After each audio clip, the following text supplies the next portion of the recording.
Well, hello on this beautiful Monday afternoon. This is Michael Walker here at the Famous Computer Cafe. And this is Andy Velkoff. Welcome you for the next 30 minutes of talking about personal computers, technology, and some really fascinating things today in terms of a very special guest. Our guest today is Richard Grant. He's designed a system called Auricle. And for all you folks who wanted to know if there were other applications to a personal computer, this gentleman has created one that all of us can use. This week, the Famous Computer Cafe software giveaway is featuring Speed Reader 2 from Davidson and Associates. Speed Reader 2 is a 6-part reading program designed to improve your speed and comprehension in reading. And in studies done at Upward Bound School in Palos Verdes, they came out with some terrific results. Jan Davidson is going to be our guest on Friday, but every day this week we're giving away a copy of Speed Reader 2 to one lucky caller. So call in, ask your questions of Richard Grant about Auricle and about all sorts of things. We'll be right back after this break. And want to let you know you're going to be able to call in. I'll give you the numbers before we take the break. In Los Angeles, as everybody knows, the numbers end in KIEV. So in LA, 628, San Fernando Valley, 989, Glendale Burbank, 956, San Gabriel Valley, 443, South Bay Area, 835, Orange County, 714-739, and those folks in West LA, 837-KIEV.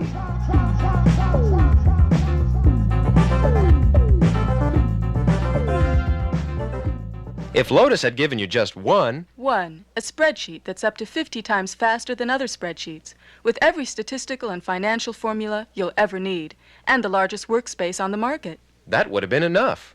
And if Lotus had given you just two, Information management, to store and organize information with the ability to cross-index over 2,000 records by 32 criteria, and use information from other programs and computer systems. that would have been enough. And if Lotus had given you just three, Graphics, to graph information from your spreadsheet in less than 2 seconds, and change that information, touch a key, and graph the new results instantly.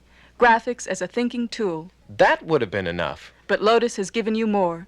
Text editing, tutorials, a help key, and a host of features which give Lotus 123 its power and simplicity.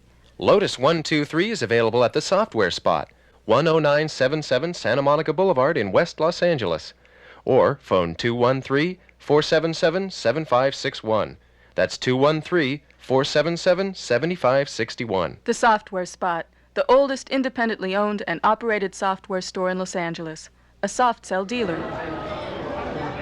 Hi, we're back. This is Andy, and we're here at the News Corner in the Famous Computer Cafe. A couple of really interesting things in the news today. First of all, there's word that a new Mac may be coming January 23rd. Computer columnist Wendy Wood says she's learned that Apple will unveil an upgraded Macintosh at its January 23rd stockholders meeting.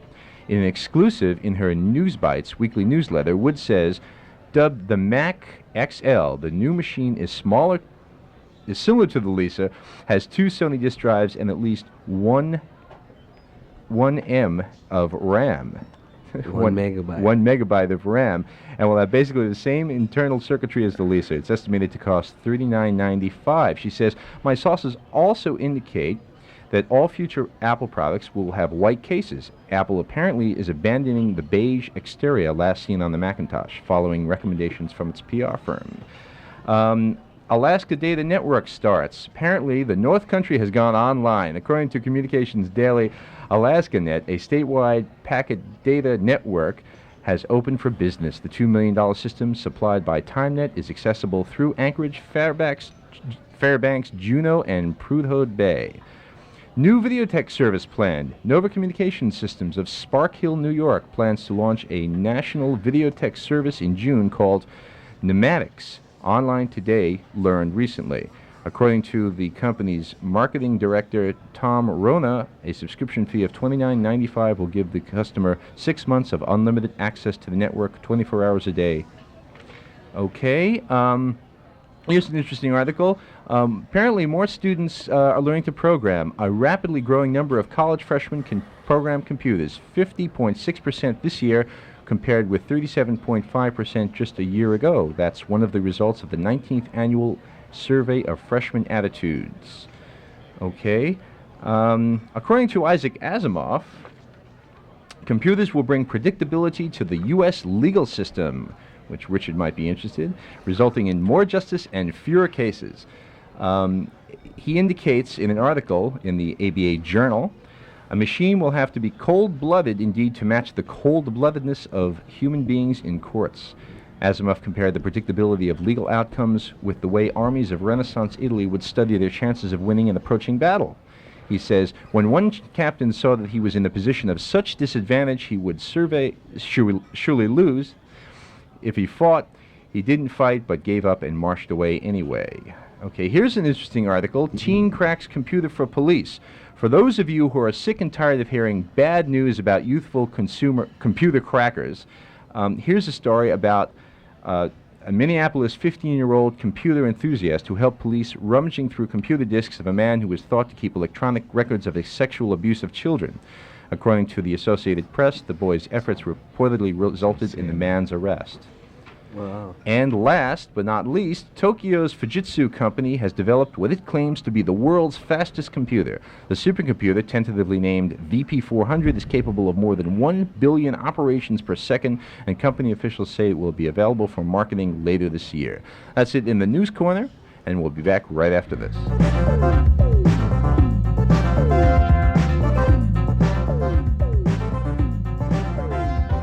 Bank Street Writer by Broderbund is the one-word processing program that is unpretentious enough to be used at home by both children and adults, yet is sophisticated enough to meet most small business needs, too. Bank Street Writer is packed with powerful features that have made it the most popular home word processing program in the world. There are no complex codes to memorize. Directions are at the top of the screen every step of the way. Bank Street Writer gives you sophisticated features like automatic word wrap, universal search and replace, automatic centering, and easy storage and retrieval of anything you write, complete with password protection. Bank Street Writer also comes complete with a special tutorial on the back of the disk that teaches the basics of word processing.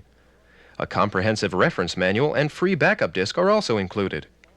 Want to try your hand at Bank Street Writer? Then follow your feet down to Strictly Software at 14617 Prairie Avenue in Lawndale. Or you can call 213-970-1242.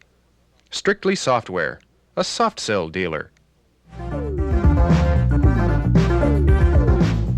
Well, we're here at the famous Computer Cafe with our guest, Richard Grant. First of all, I want to welcome you here to the cafe. Richard, how are you? Oh, I'm fine. How are you, Mike? I'm doing pretty good. Last time we talked to one another was in Las Vegas, as you kept telling me how great this Auricle system is. Yeah. Well, listen, first, before we even get into really Auricle, let's talk a little bit about you. You're a lawyer, a judge pro temp. You're doing a lot of different things. How did a legal mind get into the world of computers?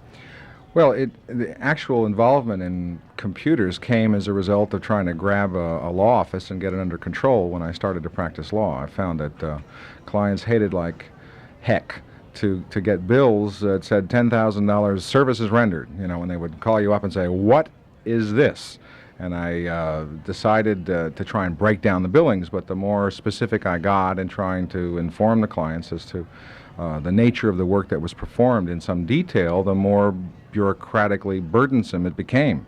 And we tried all kinds of manual systems, and at that time, back in the 76, 77, when the stuff started really getting heavy, there were no computer systems around. And so it became my problem, and I said, heck, I think I can do this myself. And lo and behold, that's how I got into it. My background, though, academically, tends to support that. Okay, but now your brother Ron is out there right now doing some movie work. Auricle is really a software program that's been introduced to the world of music composers. Those guys like Bill Conti who write the music for Rocky and the Karate Kid, and you can probably name a lot more of the people that are using it. Tell us a little bit about this Auricle. Well, it's firstly, so the audience doesn't misconceive it, it's not spelled in the same way that the Oracle of Delphi has been spelled. It's Auricle, and essentially that means ear. So there are really two aspects to the program. There's Auricle, which is that aspect which is we'll call the man-machine interface, and then there's something called the film composer's time processor, which is the current application of the Auricle. And that latter part, which uses the Auricle as an interface, is being used essentially to do most of the television shows they see every day, and more motion pictures. Now, music is almost foreign to me as computers are, in that I'm not a composer myself, even though I call myself a drummer. I played drums for like 11 years. I understand beats and I understand notes. In a layman's way, can you explain to me how this is somewhat revolutionary in its concept and design? Well, which aspect, though? Oh, the Oracle element in terms of how, let's take a composer, a music composer who's trying to score for a hit movie, and he wants to be able to use your computer system to compose the music. Right. Well, dealing with the time processor, our application part of it, what it does is it serves a special need on the part of film and television composers, or any composer of music who has to worry about where his music, as he writes it or sets it down on paper, is going to occur in point of time. So when you write music for motion picture films, you have to worry about where a given note's going to happen or a given phrase is going to happen, because it has to be associated with the visual image. So when they're playing the music in a studio, as a matter of fact, they often actually show the film while the orchestra is actually, making the score or recording the score. And this system solves that problem. Before, they used very thick books of tables, like logarithm tables or something like that, that would kind of like tell them if they were at a certain tempo, where any one beat in the music they plan to write would occur. The system solves that whole problem. So this would allow me to say, okay, about 20 minutes into the piece when... it's a long piece. You don't want to do a 20-minute piece. But right, okay, let's say 5 minutes into the it's piece. Still a long cue, but go ahead. Most cues in television, most music cues, as you see them, we'll watch a television show, and you'll see that they're 30, 45 seconds. Rarely they start getting up into the 3-4 minute range, and occasionally on things like Star Trek or 2010, you'll see 5-7 minute segments. 15 seconds into the piece. 15 seconds into the piece when the starlet knocks on the door, and all of a sudden, about 2 more seconds later, the ghost appears and scares her out of her wits. Right. We get music, we get this big barrage of sound and everything going on. You can have, as the director and the writer of the movie, I can say, now what I really want is a shocking sound, shocking music. Right. Then you, as the composer, can be able to say, okay, 15 seconds in, going at 4/4 time, this is what I want to have happen at what speed, and you can Right. just It have depends on the orchestra overall do it. tempo, what you might call the visual flavor of the film. Chase scene will tend to be a fast kind of a piece of music. A love scene will tend to be, it depends on who you're talking to, but it'll be a slower piece of music. Okay. Okay. So he makes a decision as to tempo. You usually find, though, that when he makes a decision as to tempo, he's going to be a little late than the 15 seconds or a little early. So this system will allow him literally to specify very precisely, exactly in real time, where he has to be in a certain bar at a certain beat. Now the time processor is really kind of a separate piece in as opposed to Oracle itself. Oracle is what I would call machine independent conceptually. Okay. In fact, there are various prototypes and variations on it on about 4 or 5 different machines. In fact, I'm just working on one now on a Mac. I've got one on about $50,000 worth of HP hardware. I've got one on Apple's. I've got one all over the place. Mm-hmm. And it essentially describes the man-machine interface, how you get the system to perform the tasks you want it to perform. But, when I saw a brief demo of this, what you're really kind of saying is that I don't have to go to a main menu. Normally, everybody, when you want to have your machine, your computer do something, you go to a menu and say, okay, this is what I'd like you to do, and it goes to that particular option, and it does whatever you want it to do. And as you described, it's like going to separate rooms with the book. If you have, I want to get a book for drama, you got to go to room 1. You want to get it, and you got to go back and put that book away in order to get another book for sports in room 2. Right. That kind of general philosophy that characterizes almost all software that I've ever seen, in fact, that I've read about in the marketplace, is essentially it's epidemic. Every system you buy is a menu-structured system. They tend to be very sparse in their functionality and very difficult to learn to use and to operate. This tends to solve that problem. And the way that it solves it is in plain English. In plain English, I can say,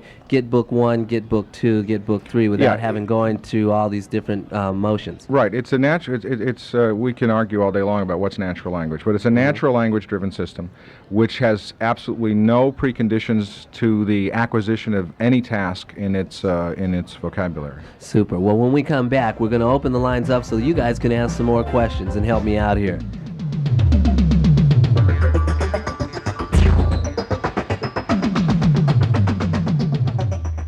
SuperCalc 3 by SourceHim is a spreadsheet that's extremely easy to use, swift, and powerful.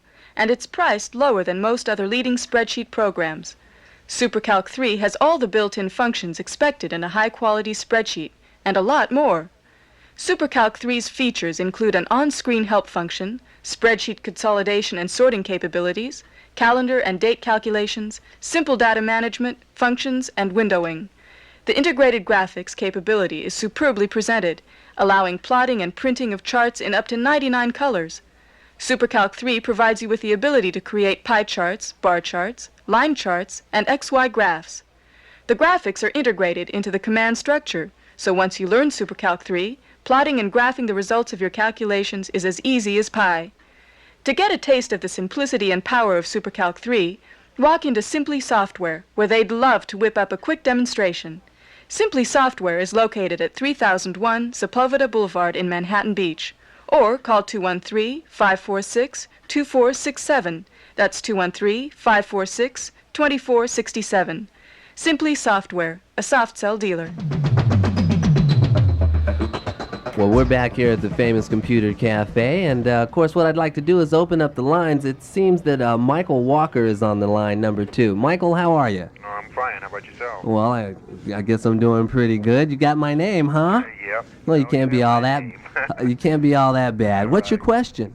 It's really on modems. Uh-huh. It has nothing to do with your guest, and I apologize for that. Oh, that's okay. We'll see what we can do with it. I'm looking to purchase a modem, and I would like to find out if you can recommend a good system. Well, you know, in the area of modems, it depends on what you want your modem to do. Myself, I kind of go for the most expensive because I'm not quite sure what I want to do, and I just don't want to be limited when I do figure it out finally what it is I want to do. I myself got a Hayes Smart modem, and it allows you to do auto dial and allows you to set up a bulletin board, but it's around $600. You know, the best thing that I would suggest you do, depending on your price range, is probably a good place to start on how much you want to spend for your modem. Give one of the local software stores a call, because they normally have, more of a software item, it's peripherals for your computer, and you can call and say, listen, I have $100 or I have $500 to spend to do the things that I want to do. What do you recommend? And it's always a good place to start in terms of asking questions. Okay, super. Super. Listen, take care. Have a good day. You too. All right. Hi, you're on the line? Oh, hi, my name is Al Gershon. I have a question concerning the Unix operating system and the C programming language. Uh-huh. Hewlett-Packard is introducing a new transportable this week under the code name of Pisces, and the operating system is Unix, and it's in the ROM of the machine. And I was just wondering if you could tell me a little bit about that operating system and about that programming language. What machine is it? They're building it under the code name of Pisces. It has, I don't know how to describe it. The ThinkJet printer is built into the machine. It's also using the type of display screen that's on the grid computer, the electroluminescent screen. Yeah. And Well, I haven't worked with Unix. I know that HP is very heavy into Unix. And I think, if I'm not mistaken, was developed, at Bell Labs? And you want to, do C work on it?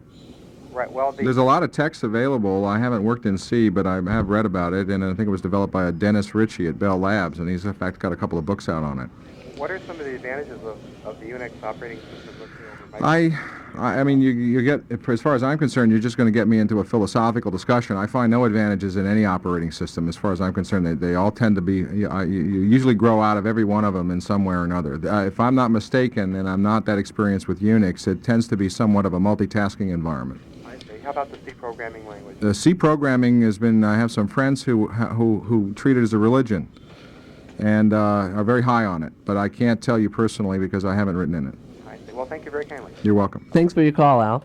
You know, getting back to really why we brought you here, the fact that you've created a system that really kind of does away with menus, how's that possible? Why can I speak in simple English to the computer and have it do whatever I wanted to do at a quick second?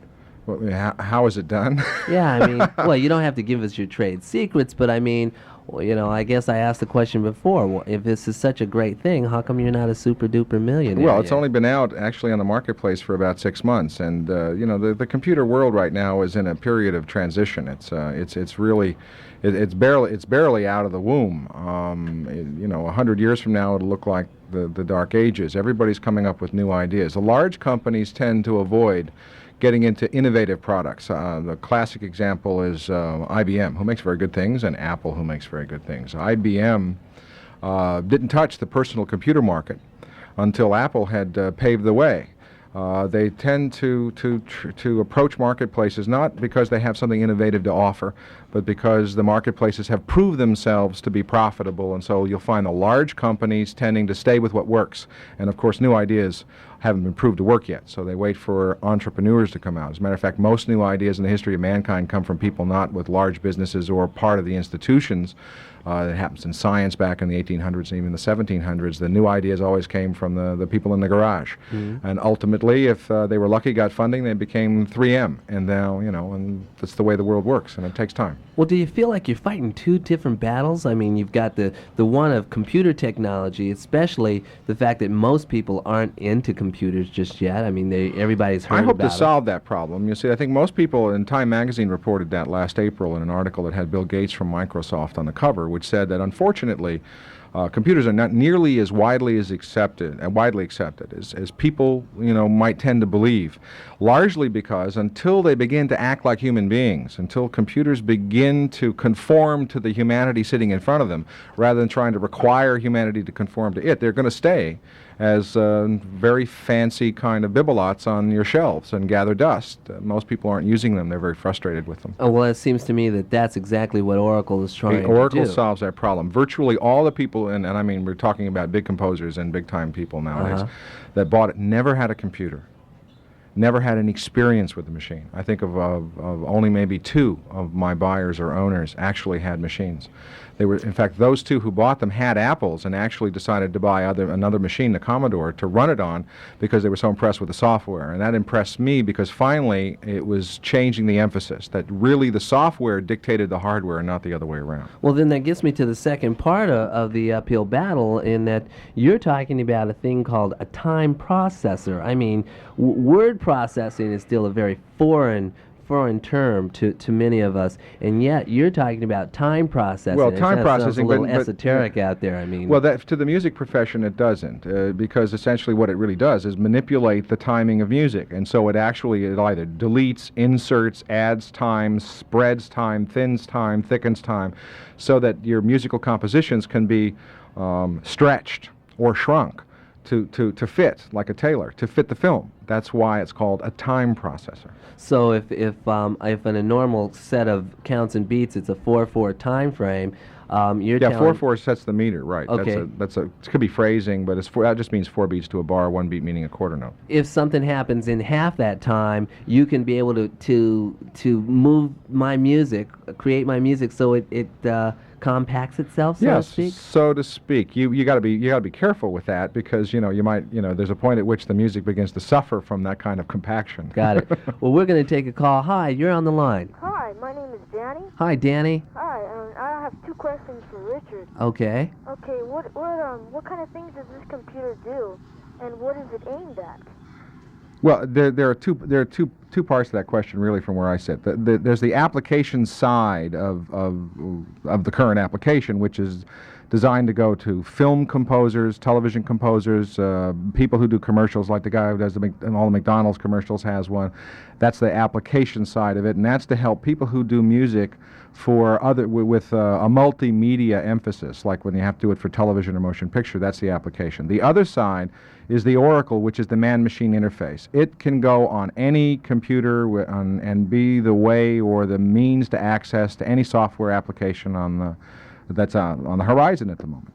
And you can improve or increase the dynamic range of almost any piece of hardware or software using this technique. Thanks a lot for your call. Listen, we're going to take a break. When we come back, we'll kind of get into where you see this thing in other applications really going.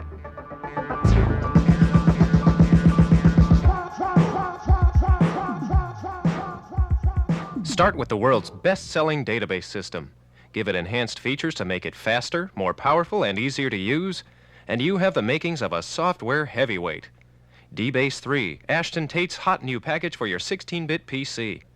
With DBase 3, you can create records with up to 128 fields, access 10 files at once, and run other programs like communications or word processing without leaving DBase 3. You can read non-DBase files from other software programs or mainframe databases. And you can easily convert your DBase 2 files and programs to DBase 3. If you get stuck, help is at your fingertips with multiple help screens. And where do you go to see this powerful new program? Go see David and Betty Sun at Sun Computers in the city of Carson. They'll tell you what you need to know about DBase 3 and more. Sun Computers is located at 20925 South Bonita in Carson. Or call 213-538-8338. That's 213-538-8338. Sun Computers in Carson, a soft cell dealer. Well,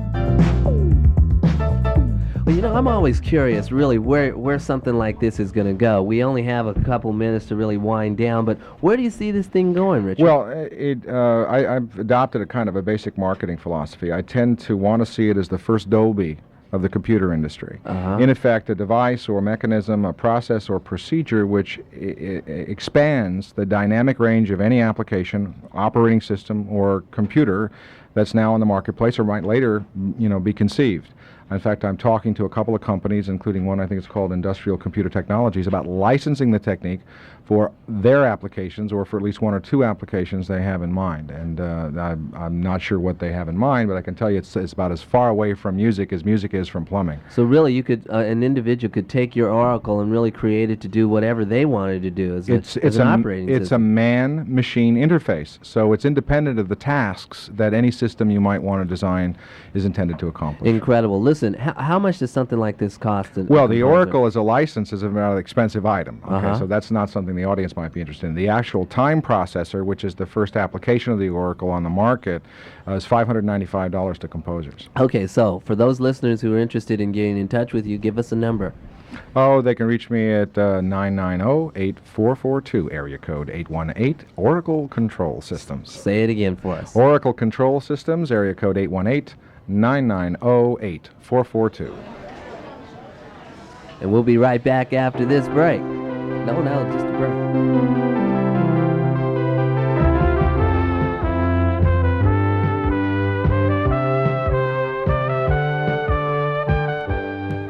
Well, listen, we're not even going to get the last commercial, and I want to first thank you, Richard. It's been great having you here at the show, and we have to have you back next time with your brother as well.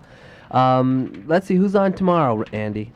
Okay, tomorrow's guest, Chet Perkin, answering questions about printers. Wednesday's guest, John Gabry, talking about personal computers and the political process. Thursday, Mark Bronstein, talking about the controversial MSX operating system. And of course, Friday, Jan Davidson of Davidson and Associates, talking about educational software. Our winner today is Al Gershon. Al, you've won the famous Computer Cafe giveaway. We're going to be sending you Speed Reader 2 from Davidson and Associates. So listen, you guys drive safely out there, enjoy the rest of this beautiful day, and we look forward to having Richard and Ron Grant back here later in February.